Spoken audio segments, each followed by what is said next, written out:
The right to repair has been a hot button topic in Washington and throughout the automotive aftermarket industry. I'm joined now by Aaron Lowe, the Senior Vice President of Regulatory and Government Affairs at Auto Care Association, and Catherine Boland, the Vice President of Legislative Affairs at AASA. Thank you both for being here and talking with us. We say it's a hot button topic throughout Washington, but really, Aaron, it's throughout the country. What's happening in Massachusetts? Well, Massachusetts is really the kind of the origin of the issue. It's where we have a right to repair law now that was passed back in 2012. And we had a ballot initiative back in November, just a year ago today almost, where the voters of Massachusetts voted 75 to 25 to pass legislation that gave control and access to the data to the owner of the vehicle and allowed our industry to be able to obtain that data from the car owner. So to ensure that they'll be able to compete with the vehicle manufacturer. So incredibly important movement in the right to repair effort. Right now, things have stalled because the car companies turned around and sued the state of Massachusetts and the voters of Massachusetts on the right to repair, and they're seeking to overturn it.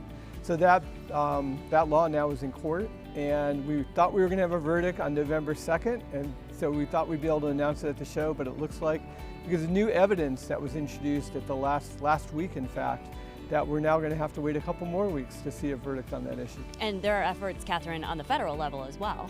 Absolutely, Allison. There's lots of things happening in Washington, starting with the administration.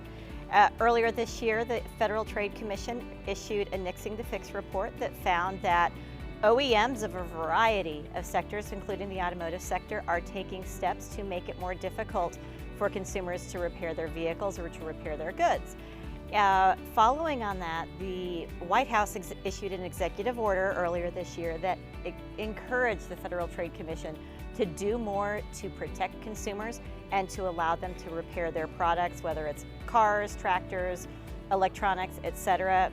And then a few weeks following that, the Federal Trade Commission came out with a new policy statement recognizing that they should be doing more and can be doing more to enforce the laws that are on the books. So we're working closely with our partners, including Auto Care, to get Congress to consider legislation and to pass legislation that will ensure that consumers can continue to choose where they repair their vehicles.